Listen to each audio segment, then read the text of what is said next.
Olha, gente, o Partido dos Trabalhadores, com as suas alianças, já tem aí, conseguiu eleger o presidente Luiz Inácio Lula da Silva. Até aí, nada demais. Nós já estamos mais da metade do segundo trimestre, mas muita coisa ainda continua confusa, dependendo ainda de acordos, alianças. Qual vai ser a partilha? Como vai ser essa partilha? Qual vai ser a fatia do Partido dos Trabalhadores?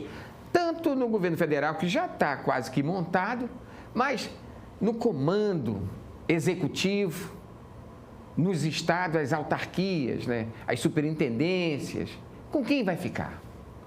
O nosso entrevistado de hoje é um histórico do partido, né? O advogado Ricardo Barbosa, presidente do Diretório Estadual, e que está aí trabalhando junto com a presidente do Diretório Nacional, Gleisi Hoffmann, para ver como é que essa coisa vai ficar. O que o presidente Lula pensa de Alagoas? Eu estive conversando recentemente com o governador Paulo Dantas e com alguns secretários, com alguns ministros, e todos falam que Alagoas é a queridinha entre os estados do Nordeste do presidente Lula. Primeiro, muito obrigado por o senhor estar aqui mais uma vez com a gente para falar sobre como nós vamos preencher esses cargos, né? É uma honra entrevistar o senhor, obrigado. Como já disse anteriormente. Mas Alagoas é a queridinha mesmo do presidente Lula? Primeiro, Arnaldo, mais uma vez, obrigado por me conceder esse espaço tão privilegiado que é para a gente aqui expor a nossa opinião, interagir aqui com o telespectador e tratar de um assunto que é de interesse, né, de toda a população, principalmente a população alagoana, e você, como sempre, nos concedendo de forma democrática esse espaço. E eu não sei se Alagoas, do ponto de vista do atual governo, é a queridinha do governo Lula, mas Alagoas, historicamente, apesar do seu pequenino tamanho, tem uma participação efetiva na história, inclusive, da República. Né? Pois é, a República começa com um alagoano. A República começa com um alagoano e Alagoas já... Marechal Floriano, e Alagoas já contribuiu... Marechal Deodoro, Floriano foi o segundo, o primo, né? É isso. E outros presidentes que também Alagoas já teve. Teve o presidente Fernando Collor, né? Então, Alagoas, apesar de ser um estado pequeno, é um estado que tem uma participação efetiva na política nacional, né? O presidente da Câmara dos Deputados, hoje, independentemente das diferenças políticas que nós possamos ter, mas é um alagoano, isso do ponto de vista... Do ponto de vista político, da linha sucessória, é o primeiro, né? Deputado federal Arthur Lira, exato, presidente do Diretório Estadual. E nós já tivemos o presidente do Congresso, o senador Renan Calheiros alagoano. Que hoje é uma figura forte, é líder do MDB, é base de sustentação do presidente Lula, né? É algo quase que não se explica. Ministro do Transporte, exato, né? O ministro do Transporte atual. Então, é algo quase que a gente não consegue uma explicação mais célere, né, para um fenômeno desse, mas Alagoas é um estado, do ponto de vista territorial, pequeno, mas que tem uma participação política efetiva desde a República no Brasil, que é bastante significante. Isso tudo que nós falamos, esse peso político partidário, presidente da Assembleia Legislativa do MDB, governador do MDB e aliado declaradamente de primeira hora do presidente Lula, isso na composição, na articulação, nas nomeações, tem peso? Acaba tendo, Arnaldo, acaba tendo, porque não é uma questão do Estado propriamente dito, mas também da ação política, de representações políticas, de parlamentares que são de Alagoas no cenário nacional. Então, isso acaba puxando também um pouco o foco aqui para Alagoas. Mas o fato é que a gente está nesse início de governo do PT, do Lula, que eu não avalio como algo a mais, eu não avalio como mais um governo, mais uma sucessão. Foi difícil, muito difícil os últimos anos que nós vivemos no país, né? E eu quero mesmo entrar no debate que desde que houve o golpe de 2016, quando se tira a presidenta Dilma do poder, o golpe já anunciava uma mudança drástica na forma como você conduziria a política de um governo no país, ou seja, muito pouco para o social, não é? Muito pouco investimento. E mais para a economia, para a especulação financeira e desrespeito com o povo, veio a pandemia, veio esse sofrimento e a gente acabou passando por maus bocados. Nós, do PT especificamente, Arnaldo, sofremos muito. O presidente foi preso, né? Não, exato, mas não só isso, né? Porque a gente está pegando algo que aconteceu, que todo mundo viu, mas teve muita coisa que não foi vista, mas sentida muito na pele da militância aguerrida do Partido dos Trabalhadores, que teve aí, né, tomando rua, lutando pela democracia, lutando pela liberdade do presidente Lula, mantendo a bandeira levantada e erguida, mantendo o orgulho. Mas do ponto de vista, eu vou passar a ser um advogado assim, contrário às suas declarações, né? Mas do ponto de vista, o povo foi na rua, o povo pediu a liberdade e tal, mas um segmento específico do Partido dos Trabalhadores. Não houve uma comoção, porque nós tivemos um país dividido, né? E não foi fácil, foi voto a voto contado ali, pau a pau. Por quê?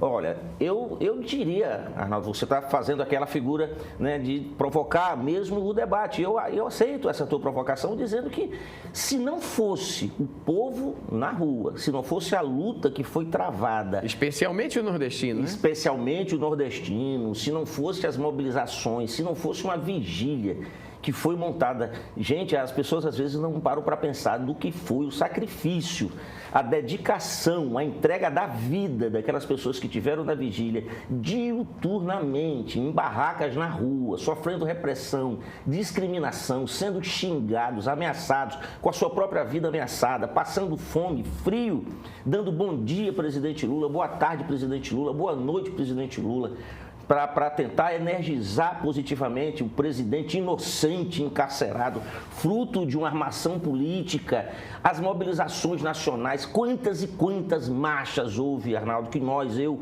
inclusive, pessoalmente participei, exigindo a liberdade do presidente Lula, e que depois se consolidou essa liberdade. Na vitória. E a vitória propriamente dita, mas antes disso teve a liberdade do presidente Lula, antes disso teve o Lula anular todos os processos que o incriminaram e levaram para a prisão, porque eram processos irregulares, movidos por parcialidades da época do juiz Sérgio Moro, até ele poder se candidatar novamente e ganhar as eleições. Então, se não houvesse comoção por parte da sociedade, se não houvesse adesão a essa causa democrática, eu tenho absoluta certeza que o Lula estaria até hoje preso e essa injustiça sendo postergada. Mas nós tivemos aí um resultado final, como nós vimos, o país dividido, a gente vê que o país não é tão de esquerda assim e também não é tão de direita assim, né? Nós tivemos forças conservadoras, moderadas, apoiando as forças conservadoras radicais e forças moderadas de centro, apoiando o Partido dos Trabalhadores, que um dia tentou ser mais à esquerda e hoje o próprio presidente diz: esse não será um governo do PT, será um governo de coalizão, inclusive com algumas forças que apoiaram os conservadores. Entendo. Né? Por que a demora de definições nos estados, não só Alagoas, mas na maioria dos estados e até em Brasília, para esta composição de governo? Porque isso termina atrasando o projeto. Sim, não tenha dúvidas. E eu pego por onde você terminou de que não é só em Alagoas. Em conversas que a gente tem com outras lideranças políticas em outros estados, com os próprios deputados, deputadas de bancada, a gente sabe que essa arrumação política, principalmente no segundo escalão, ela ainda está atrasada. Se é que 2 meses e meio a partir, né, da posse do presidente Lula pode ser considerado um grande atraso, isso fruto da necessidade que a gente tem de trabalhar essa nova política, essa nova recomposição das forças políticas que você acabou de tratar aqui. Quer dizer, essas reformas que estão em andamento lá, que é a reforma econômica, né? E outras reformas que o governo pretende implantar, que é para destravar a economia, isso termina provocando atraso? Sim. O governo que buscando aliança? Sim, porque há medidas, Arnaldo, do ponto de vista do governo Lula, urgentes, porque o outro governo, que agora a gente não precisa mais falar o nome, não é? O outro acabou, governo, né? Já estamos há 3 meses. Ele deixou o país num estado e o povo, né? Principalmente o povo mais pobre no estado, que precisa de medidas urgentes para recuperar a esperança dessa população. Recentemente o Lula, né, restabeleceu o programa social do Bolsa Família, da forma como era antes, inclusive com mais medidas positivas, né? A necessidade de você, para poder participar do programa, você está vinculado a outros programas sociais, como acesso à saúde, à educação. Por outro lado, algumas medidas de campanha, promessa de campanha, como melhoria do salário mínimo,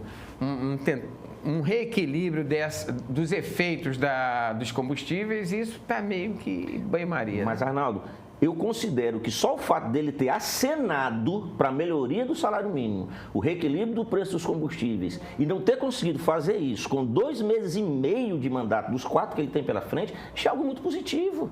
Diante de um governo anterior que você via que tinha a intenção clara de achatar o salário mínimo, de tirar direitos sociais, de reverter a pauta social, de reverter a pauta de valores, inclusive. Então, quando você tem pelo menos o aceno, é apenas você dar o tempo necessário para que isso se concretize. Então, esses 6 meses, pelo que o senhor está colocando, e é perfeitamente compreensível, vai ser uns 6 meses de arrumação e buscar ampliar mais esse leque para ter base no Congresso, para ter reflexo nos estados. Mas qual vai ser a fatia do PT nacional? É essa econômica, né? Nós temos aí o Ministério... O centro do governo, né? O centro da pauta econômica, evidentemente... E nos estados? Nos estados, a gente está trabalhando, inclusive, recentemente eu conversei com o deputado federal Paulão, que se já não foi eleito, mas muito provavelmente será o coordenador da bancada federal do estado de Alagoas? Do estado de Alagoas. E ele tem me passado algumas informações a respeito de como estão essas articulações. E essas articulações, elas ainda estão, digamos assim, sendo feitas. Não há nada que a gente tem possa nenhuma dizer. Indicação. Não, nada do ponto de vista definido para partido absolutamente nenhum. A partir de abril, você acha que já há uma Eu diria, hoje nós estamos aí no dia 13 de esse programa está sendo gravado no dia 13 e vai ficar no ar aí até o dia 20. Pronto. A partir de hoje, dia 13, Arnaldo, eu arriscaria dizer que começará a articulação, né, principalmente aqui em relação ao estado de Alagoas, no sentido de se fazer a discussão das distribuições dos cargos de segundo escalão, porque isso até agora ainda não foi feito. Essa discussão não é nenhum absurdo. Agora, o que eu tenho reparado é que tanto a direção nacional do PT como o próprio presidente tem conversado com partidos que estão chegando, alguns estão chegando, né? Já tem gente do MDB, tudo já ocupando já posições estratégicas, mas o PT está parece até que escanteado, ou é uma impressão minha? Se você fala do ponto de vista do primeiro escalão, não, né? Porque no primeiro escalão os ministérios foram todos distribuídos, compostos, e o PT ele tem grandes e importantes ministérios com muitas responsabilidades. A nível dos estados, eu não estou vendo ainda definições do âmbito do segundo escalão. O que você fala de segundo escalão aqui? São os órgãos de governo que você considera importantes para a consecução da política do governo federal num determinado estado. Você está falando aqui de Codevas, você está falando aqui de DENIT, de DENOX, você está falando... FUNAI, INCRA. INCRA, que tem um papel... Sem terra foram aliados de primeira hora. Exato. Você está falando... Já estão se movimentando, ocupando terra para forçar o governo. Sim, exato. Você está falando do porto, da administração do porto, de Maceió. São cargos de segundo escalão que está sendo discutido no âmbito da bancada. Agora, você tem também que analisar... E qual vai ser a fatia do PT? É isso. Vamos falar em relação a outros governos, provavelmente até o último governo da presidenta Dilma, onde você tinha uma correlação de forças estabelecida, onde você tinha ali a base aliada e a oposição, onde só participava da distribuição dos cargos a base aliada e a oposição ficava de fora. Não é? Então, você tinha aqui em Alagoas o MDB como principal aliado, o senador Renan Calheiros como principal aliado, fazia indicações, o PT também fazia indicações, o PT chegou até aqui em torno de 8 cargos federais, inclusive o INCRA, indicações para MDA, Esse ano vai FUNASA. Esse ano vai ser talvez diferente, Arnaldo. Vai ser menor a fatia de vocês? Talvez, mas isso se deve... Vocês já foram chamados para conversar? Já, óbvio que já, nós estamos participando. É o que eu acabei de te falar, o deputado federal Paulão... Não, estou falando assim, com a direção nacional? Sim, essa discussão, ela se dá muito na bancada, Arnaldo. Ela não é feita com a representação política no Estado. Aí a gente também, município, participa dessa discussão. Mas isso vai se dar muito entre a bancada, entre os deputados e os senadores. Agora, o que tem que ser levado em consideração nisso é que a base aliada do governo federal, do ponto de vista da bancada federal de Alagoas, é bem mais ampla do que foi a base aliada no governo, até o governo Dilma, por exemplo. Sim. Até por conta dessa necessidade que nós temos de rediscutir a política nacional, de sair daquele quadro, daquele maniqueísmo louco em que o Brasil foi mergulhado, fruto de uma política fascista, porque o fascismo, ele coloca uma parede entre os outros, entre os demais e aqueles que pensam iguais aos fascistas. Então, a gente está agora redesenhando o país. Então, a base aliada aumenta nesse aspecto. Para que ele que está nos vendo agora, e ela também, para todos que estão nos vendo agora, hoje, quem são os aliados do PT? Nós temos aí, podemos falar do MDB, podemos falar do PCdoB, o próprio PT, porque é o partido do presidente, né? Quem mais? Olha, falando aqui para você, concretamente, nós temos uma federação, que é a federação da qual faz parte o presidente Lula. PV? O seu partido é o PT. Na federação está o PCdoB e está o PV. Exato. Certo? Na coligação que elegeu o Lula, nós temos, além do PSB, do vice-presidente Geraldo Alckmin, uma somatória de partidos. De centro está indo União Brasil? A União Brasil está incorporada no governo, inclusive em ministério. Exatamente. Inclusive em ministério, não é? Então, se você traz isso para Alagoas e toma como parâmetro a bancada federal de Alagoas, o PP, através da necessidade de se manter uma relação pragmática com o presidente do Congresso. Porque nós estamos falando do PP, porque o PP é uma balança muito forte e que é lá a base do Centrão, né? Sim, mas é necessário porque a gente precisa fazer política. Arnaldo, o fato de você vencer uma batalha não significa que você tenha que eliminar os vencidos. Vencer uma batalha significa que você venceu aquela batalha em pontos estratégicos, fincou lá a sua bandeira, mas você não precisa dizer... A estratégia é fazer um governo de coalizão. Óbvio, é claro, a estratégia é fazer um governo onde haja uma coalizão e as personalidades políticas se agrupem em torno de um projeto de salvação nacional. Esse país foi quase destruído. Esse país entrou novamente no mapa da fome. Um projeto de coalizão também tem reciprocidade, né? É óbvio, é óbvio. No governo de Alagoas. Então, é o que eu estou tentando te explicar. Então, se você vai pegar a base aliada, né, como parâmetro e trazendo aqui para a Câmara Federal, você tem aí quase que a totalidade dos deputados federais fazendo parte da base aliada. Ou seja, pelos partidos que estão representados na Câmara Federal e no Senado Federal, ou seja, pelos próprios deputados que já se declararam da base aliada. Então, óbvio que a repartição de cargos e órgãos federais de segundo escalão, ela vai se dar em torno a mais partidos que vão fazer parte dessa divisão. Isso vai começar a ficar mais visível a partir de agora? Eu acho que vai ficar mais visível a partir de hoje, né? A partir de agora. Eu creio que até o final desse mês de março, a gente já tem um quadro bem mais claro de como é que vai se dar aqui a repartição dessa governabilidade no que diz respeito aos cargos de segundo escalão aqui no estado de Alagoas. Por exemplo, eu tive recentemente, eu vou citar o caso da FUNAI, porque eu tive recentemente lá, a FUNAI, o órgão foi esfacelado. Esse é bem visível, né? Esfacelado mesmo, você vê lá, está quase que caindo aos pedaços. E aí a FUNAI,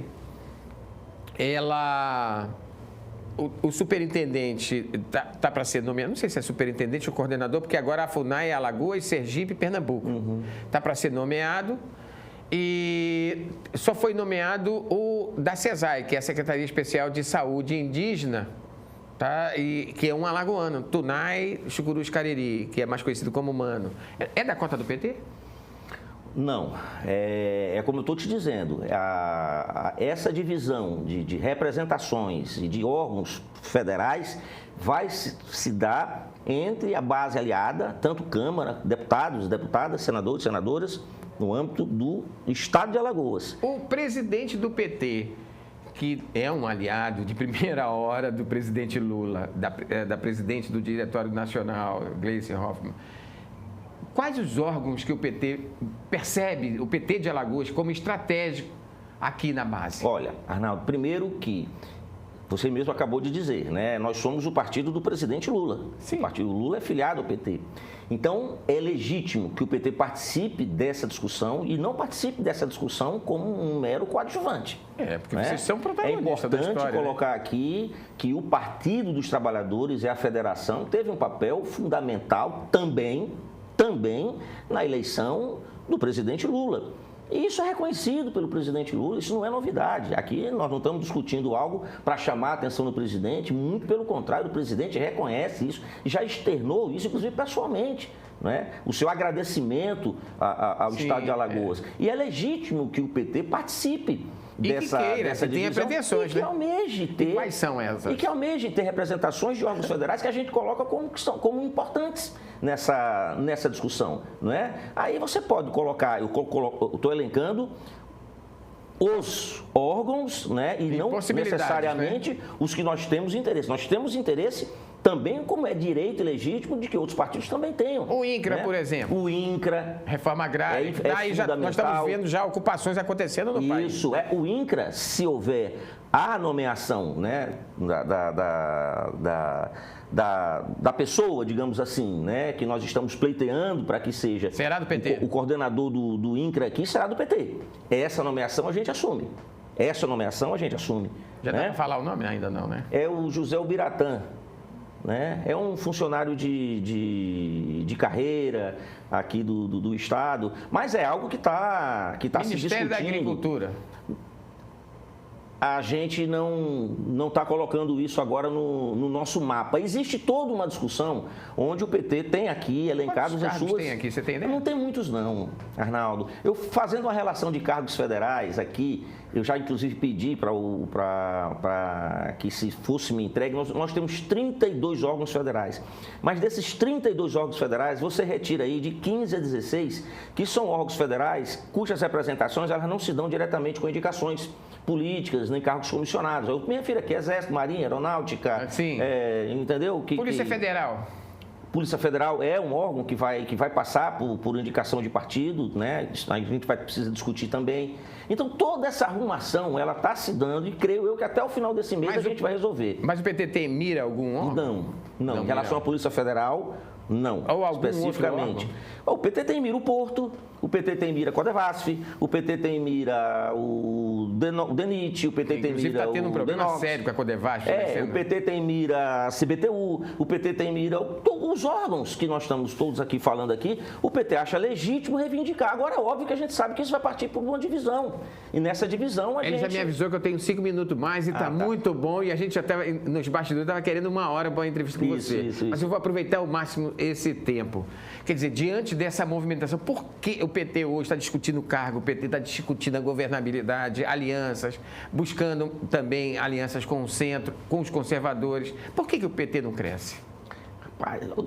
É uma pergunta que você quase sempre repete para mim, Arnaldo, e eu sempre digo a mesma coisa. Eu não sei, para você, o PT ainda não cresceu, mas eu acho que o Partido dos Trabalhadores, ele, de uns tempos para cá, ele tem evoluído bastante aqui no Teremos Estado de Alagoas. Novos nomes nesses cargos que não sejam os mesmos que repetir. Sim, isso faz parte do crescimento, da evolução. É uma questão geracional também, Arnaldo. É uma questão geracional também. A renovação de quadros, a necessidade de você ter novos nomes, né? A aposta no novo, enfim. Então, o PT, ele procura e sempre está aqui. O PT está em crescimento. O PT terá, hoje, as disputas estão concentradas nas eleições municipais entre o PP e o MDB, que querem a maioria das 102 câmaras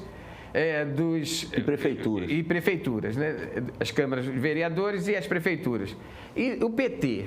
O PT, leia-se Federação. Terá candidatos. O PT, exato. O PT, leia-se Federação, PT, PCdoB, PV, está montando um projeto para disputa de prefeituras e de mandatos de vereadores. E por onde eu estou indo, visitando cidades no interior, montando diretórios, comissões provisórias, inclusive esse ano nós vamos renovar todos os nossos diretórios municipais aqui no estado de Alagoas, todos, abrir mais inclusive, a gente pretende chegar a quase 100 diretórios municipais aqui no estado de Alagoas, ou quase toda a totalidade do estado de 102 municípios, né, de 90 a 100, a gente vai ter a discussão de candidaturas, tanto a nível de majoritário quanto a nível de vereador, respeitando, obviamente, o fato de que a federação faz parte de um grupo político que recentemente elegeu o presidente Lula, o senador Renan Filho e o governador Paulo Dantas, 2 deputados federais e 2 deputados estaduais.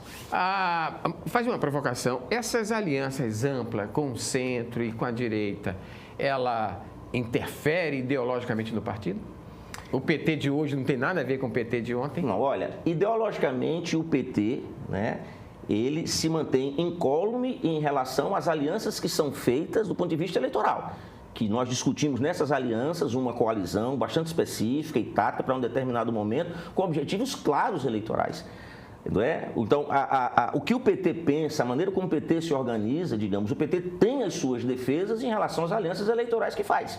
A gente não traz de fora para dentro do PT a consequência de uma aliança tática, casual, focando aqui numa eleição parlamentar, seja ela qual seja, para tentar também manter a nossa independência e a nossa autonomia. É o que nós sempre buscamos fazer nos processos eleitorais, manter o corpo partidário incólume, intacto em relação às alianças que você forçosamente terá que fazer, não só a bem do resultado eleitoral, mas a bem do povo brasileiro, como nós fizemos agora recentemente com Lula. Para fechar, a extrema-direita não dorme monitorando o Partido dos Trabalhadores e usa fake news, adjetivos pejorativos, acusações graves. Haverá reação? Olha, eles já ensaiaram, e evidentemente que a gente não pode dizer... 8 de janeiro, a gente não pode dizer que esse processo político ele foi superado, não.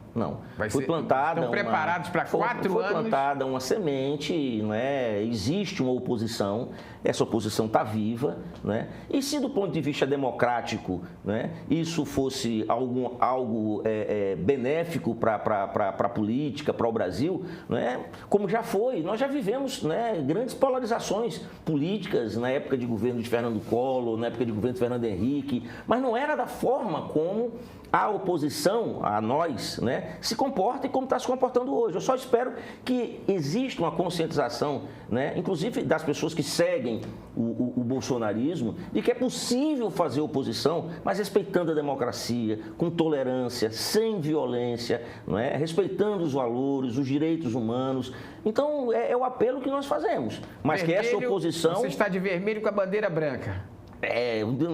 Com a bandeira branca da paz, sempre. Mas o nosso vermelho é o vermelho da democracia, é o vermelho da tolerância, é o vermelho de melhores dias para o povo trabalhador, para o povo mais pobre, o povo que mais precisa. Isso é o que significa o vermelho, Sempre significou e que está sendo hoje deturpado essa cor vermelha, que é a cor da luta por melhores dias para o povo brasileiro. Muito obrigado pela entrevista, muito legal, eu gostei. Você gostou? Eu vou ter que chamar ele de novo, porque deixa sair os nomes, que nós vamos questionar, porque tem acusações e todo mundo está de olho, não quer que algumas coisas, algumas acusações ou alguns fatos se repitam. Muito obrigado por sua presença. Arnaldo, eu que agradeço. Obrigado a vocês também.